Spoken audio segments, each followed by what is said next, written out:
खलनायक, एक प्रेमकथा. लेखक प्रिया उंबरकर. वाचक स्वर सिद्धी गायकर.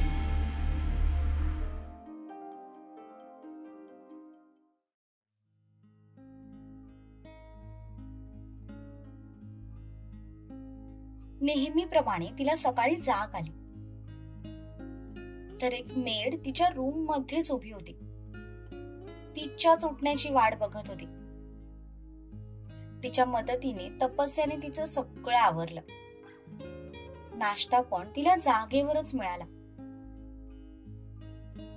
या सगळ्यात सकाळचे 10 वाजून गेले. सगळं आवरून झालं तशी ती मेड निघून गेली आणि तपस्या पुन्हा एकदा एकटी पडली. आणि त्याच एकटेपणात तिला आठवला तो, आणि त्यासोबतच आठवलं काल रात्रीचं त्याचं वागणं. रात्री खूप उशिरापर्यंत ती त्याचाच विचार करत जागी होती. 10 वाजून गेलेत.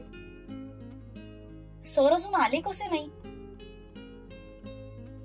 त्याचा चेहरा बघण्यासाठी ती आतुर झाली होती, अगदी तिच्याही न कळत.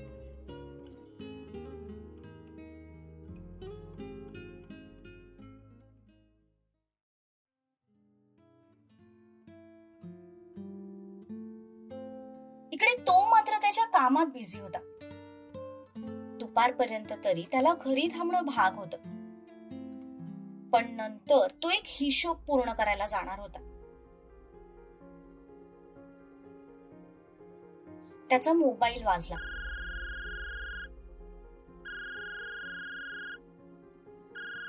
तसं त्याने लॅपटॉपवरची नजर बाजूला करून मोबाईलकडे पाहिलं. फोन समोरचा होता. हा बोल समर. अरे कुठे आहेस? काल पण तुला किती कॉल केले आणि तू एकाही कॉलचा रिप्लाय दिला नाहीयेस. यावर सम्राटने एक सुस्कारा सोडला आणि शॉर्ट मध्ये त्याला घडलेली सगळी हकीकत सांगितली. व्हॉट? अरे काय सांगतोयस काय? मी लिहून देतो तुला सम्राट. हे नक्की त्या भास्करचंच काम असणार आहे. समर, मलाही तीच शंका आहे, पण अजून त्या माणसांनी तसं कबूल केलं नाहीये. एकदा हे प्रूव्ह झालं ना की हे सगळं भास्करनेच केलंय, त्यानंतर मात्र मी त्याला सोडणार नाही. जन्माची अद्दल घडवणार आहे. बाय द वे, ती मुलगी कशी आहे आता? ठीक आहे. सध्या माझ्याच घरात राहते. काय? तू तिला तुझ्या घरी घेऊन गेलास? अरे समोर, मग आणखी कुठे घेऊन जाणार? तिच्या जीवाला धोका आहे. फक्त हे एकच घर असतंय जिथे घुसण्याचा ते स्वप्नात सुद्धा विचार करू शकत नाहीत. त्यामुळे सध्या ती इथे सेफ आहे आणि यावेळी मी तिच्या जीवासोबत कोणतीही रिस्क घेऊ शकत नाही. सम्राट बोलला. समरने त्याला शांत केलं, पण आजचं बोलणं त्याला थोडं वेगळं वाटलं, कारण सम्राटच्या प्रत्येक शब्दातून त्याची तिच्याबद्दलची काळजी स्पष्ट दिसून येत होती. बरं, आज तू ऑफिसला कधी जाणार आहेस? मी येतो तुला भेटायला. नाही, नको. आज नको. आपण उद्या भेटू. आज घरी गेस्ट येणार आहेत. गेस्ट? कोण गेस्ट? आत्या आणि आबांनी माझ्या लग्नाचा घाट घातलाय, सो मुलीकडचे येतात आज घरी. सम्राट, तू खरंच लग्नाला तयार झालायस? समर, इच्छा तर अजिबात नाहीये, पण सध्या तरी दुसरा कोणताही पर्याय नाहीये. त्याच प्रश्नांची उत्तरं देऊन मी कंटाळलोय. अरे सम्राट, शादी इतनी भी बुरी नहीं होती, मुझे ही देख ले, बीवी के साथ खुश हूं. आणि यार, आपण इतकं कमवतोय कोणासाठी? लग्न केलं तर मुलं होतील आणि मग ते आपला वारसा पुढे चालवतील. हे बघ समर, माझा या सगळ्या गोष्टींवर अजिबात विश्वास नाही. आबांना 2 मुलं आहेत, पण आज त्यांचा वारसा माझ्यासारखा अनाथ मुलगा चालवतोय. कुठे आहे त्यांचा तो मुलगा आणि ती मुलगी? बापाला मरणाच्या दारात सोडून पळून गेले साले. मग कशाला हवी असली औलाद? बरं बाबा, तू म्हणतोयस ते सगळं खरं, पण आता चिडू नकोस. मुलगी येणार आहे तर थोडं हसत मुखाने तिच्या समोर जा. छान गप्पा मार, म्हणजे तुला तिचा खरा स्वभाव कळेल. असं एका भेटीत खरंच समोरच्याचा स्वभाव कळतो? पूर्णपणे नाही रे सम्राट, पण त्या स्वभावाची एक झलक मात्र आपल्याला नक्की समजते. त्या व्यक्तीच्या बोलण्यावरून, वागण्यावरून, बघण्यावरून आपल्याला तिच्या मनात काय सुरू आहे त्याचा थोडा अंदाज तर नक्कीच येतो. तसं सम्राटच्या मनात लगेच तपस्याचा चेहरा आला. आधी जी तपस्या त्याला मूर्ख वाटायची, आजकाल तीच तपस्या त्याला निरागस वाटायला लागली होती, क्यूट वाटायला लागली होती. तिचा चेहरा आठवताच त्याचा राग शांत झाला आणि त्या जागेवर आता एक स्माईल आली होती. बरं चल सम्राट, मला थोडं काम आहे, मी जातोय. Enjoy your date. समरजीतने बाय बोलून फोन कट केला. सम्राटने पण फोन कट केला आणि बाजूला ठेवून दिला. आता त्याच्या डोक्यात पुन्हा तिचे विचार सुरू झाले. त्याने लॅपटॉप बंद केला आणि तिच्या रूम कडे जाण्यासाठी उठला.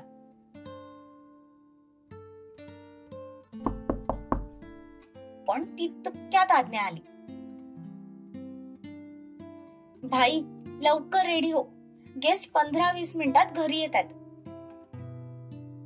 त्याने घड्याळ पाहिलं. त्याला थोडं आश्चर्यच वाटलं. ती लोक दुपारच्या जेवणासाठी येणार असल्याचं आत्याने सांगितलं होतं आणि आत्ता कुठे सकाळचे 10:30 वाजत आले होते. पण ते तर दुपारी येणार होते ना? हो, पण त्यांचा काही कामामुळे प्लॅन थोडा चेंज झालाय. ते आत्ताच येत आहेत. तू लवकर रेडी हो. आज्ञा निघूनही गेली. सम्राट, तुझी लाईफ ना 360 डिग्रीने चेंज झाली. जिथे तू दुसऱ्यांना ऑर्डर द्यायचास ना, तिथे आता तुला सगळे ऑर्डर देऊन निघून जात आहेत. त्याने कपाट उघडलं. न बघताच हाताला जो पहिला शर्ट आला तो हँगर सहित ओढून घेतला आणि फक्त शर्ट चेंज करून दुसरा शर्ट घातला. पण त्यात सुद्धा तो कमालीचा हँडसम दिसत होता. ग्रे पॅन्टवर तो ब्लॅक शर्ट खूप भारी दिसत होता. त्याने फक्त केसांमधून एक हात फिरवला आणि तपस्याला बघायला जाऊ लागला. तितक्यात त्याचा मोबाईल वाजला. त्याने मागे येत मोबाईल पाहिला तशा त्याच्या कपाळावर किंचित आठ्या पसरल्या.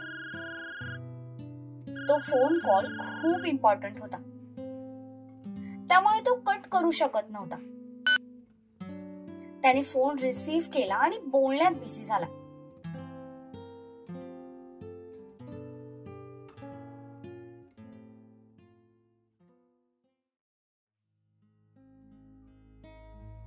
इकडे तपस्याची हुरहुर मात्र काही केलं थांबेना. इंजेक्शनचा असर उतरल्यामुळे सकाळपासून तिचा पाय पुन्हा ठणकायला सुरुवात झाली होती. त्यामुळे ती 4-5 पावलं सुद्धा टाकण्याच्या अवस्थेत नव्हती. त्यांनीच आपल्याला बघायला यावं असं मनातून तिला खूप वाटत होतं.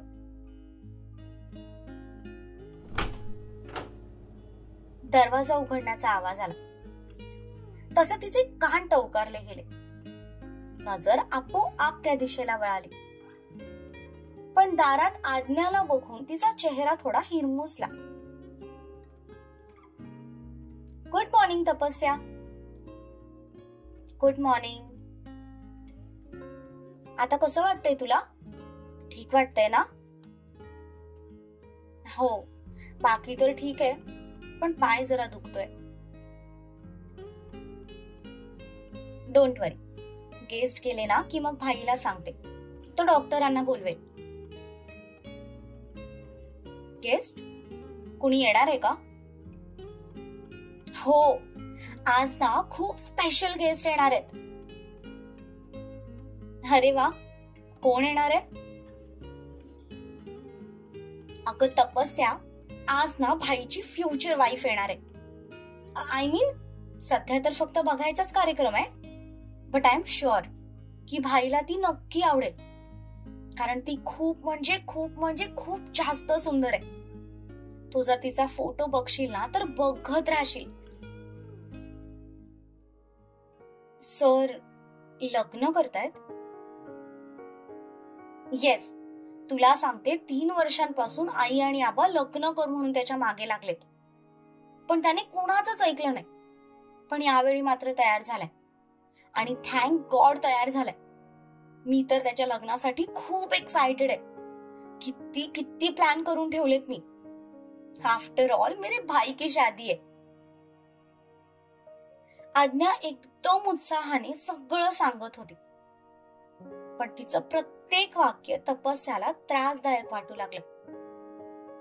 मनात सम्राटचा राग सुद्धा यायला सुरुवात झाली, पण आपण त्याच्यावर का चिडचिड करतोय त्याचं कारणच तिला समजलं नव्हतं. Good, happy for sir. बरं, तुला काही हवं असेल तर मेडला सांग. आता घरात थोडी धावपळ आहे ना, त्यामुळे दुपारपर्यंत तरी मला तुझ्याकडे येता येणार नाही.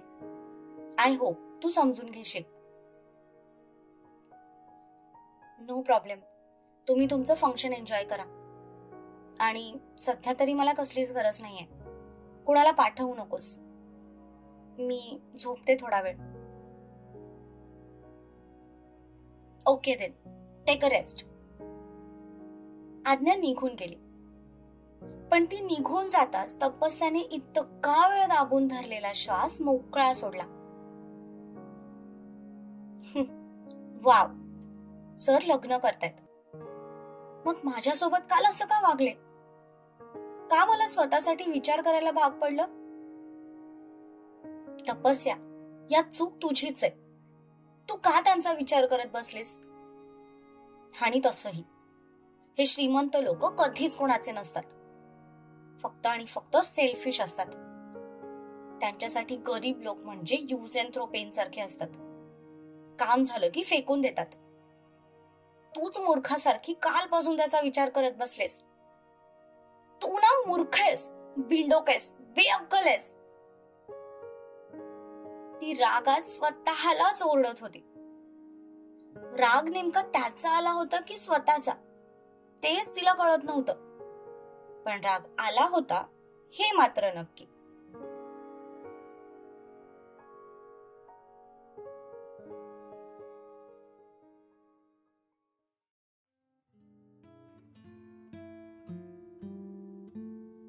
काही वेळानंतर खाली हॉलमध्ये, या घर शोधायला काही त्रास तर झाला नाही ना?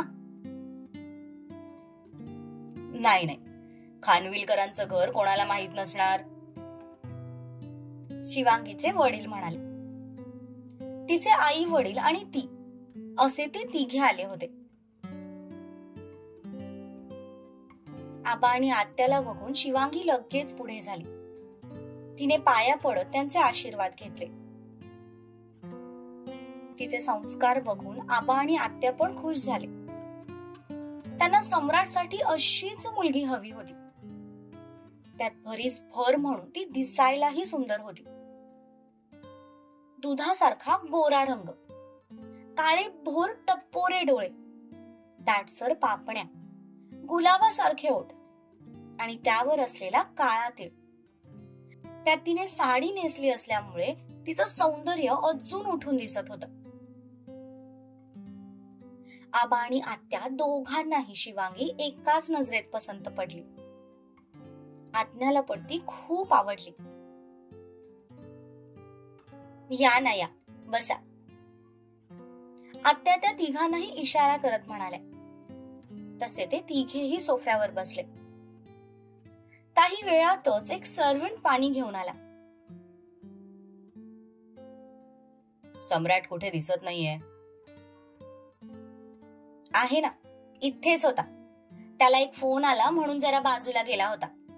तो बघा आलाच. आत्यांच्या बोलण्यावर त्या तिघांच्या नजरा त्या दिशेने वळाल्या.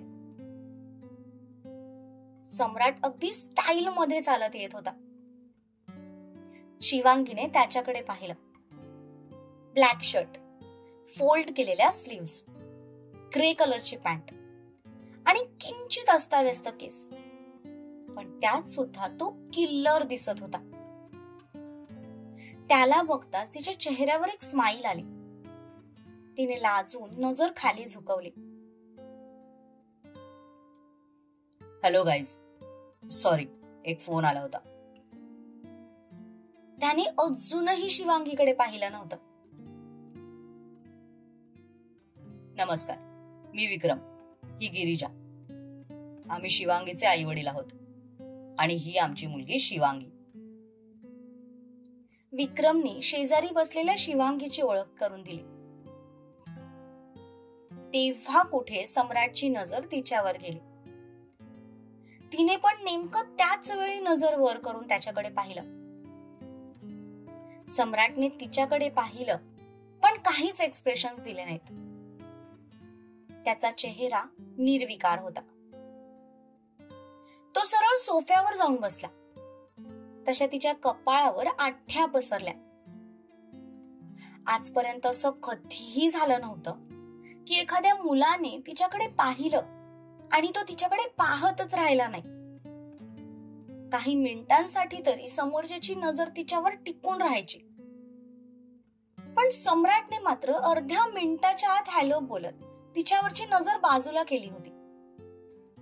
तिला तर तो तिच्या सौंदर्याचा अपमानच वाटला, पण तिने तसं चेहऱ्यावर दाखवलं नाही.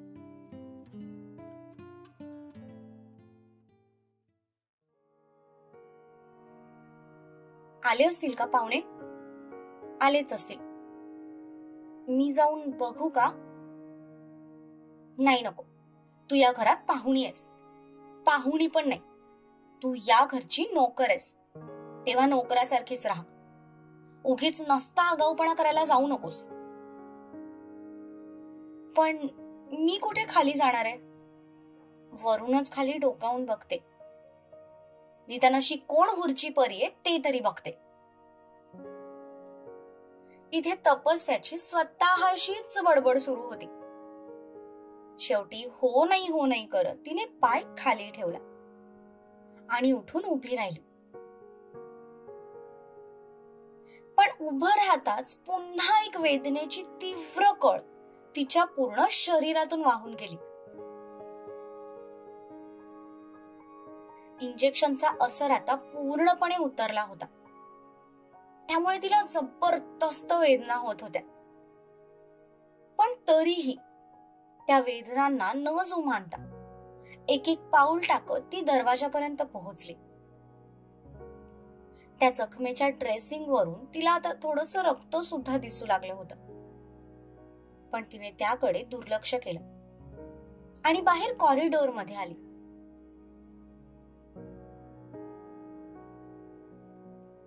तिने अवतीभवती पाहिलं तर तिथे कोणीही नव्हतं. चालत ती थोडी पुढे आली. कॉरिडॉरच्या कठड्यावर हात टेकवत तिने खाली पाहिलं. खाली बरेच जण जमले होते. आबा, आज्ञा, सम्राट, आत्या आणि अजून 3 जण होते. सम्राटला बघताच ती थोडा वेळ थबकली.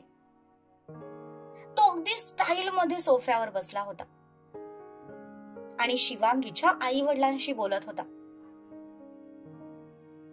त्याची पर्सनॅलिटीच इतकी खतरनाक होती की बघणारा काही क्षण त्याच्याकडे बघतच राहायचा. तशी ती पण त्याच्याकडे काही वेळ बघतच राहिली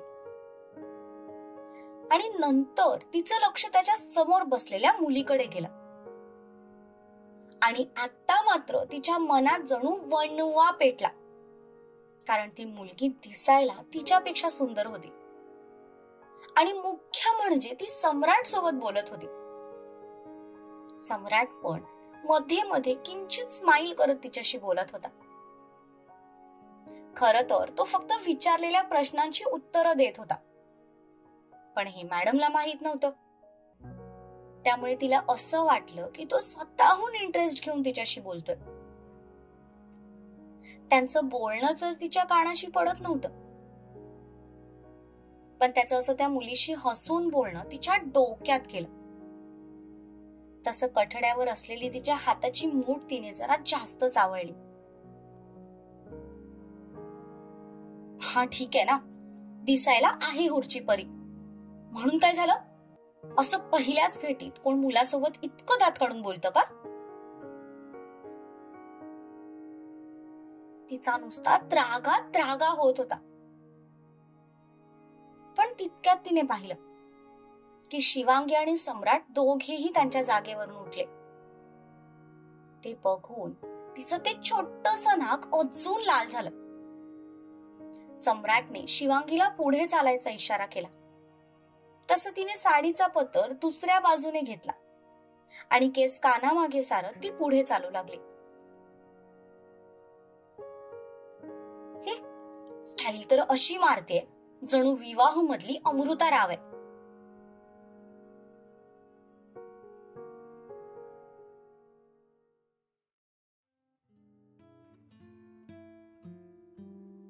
नाईस होम.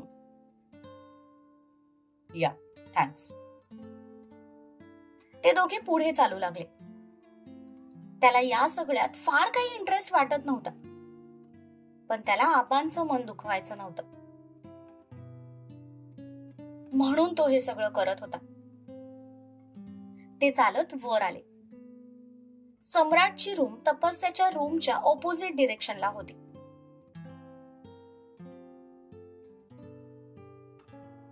दिस साइड. सम्राटने तिला बाजूला जाण्याचा इशारा केला. तसं ती तिकडे वळाली. सम्राट पण तिच्या मागे जाणार. तितक्यात तो चालायचा थांबला. त्याने मागे वळून पाहिलं आणि हे बघताच तपस्या लगेच तिथल्या खांबा मागे लपली. ओ शिट, त्यांनी मला पाहिलं तर नसेल ना? आता मात्र ती भयंकर घाबरली.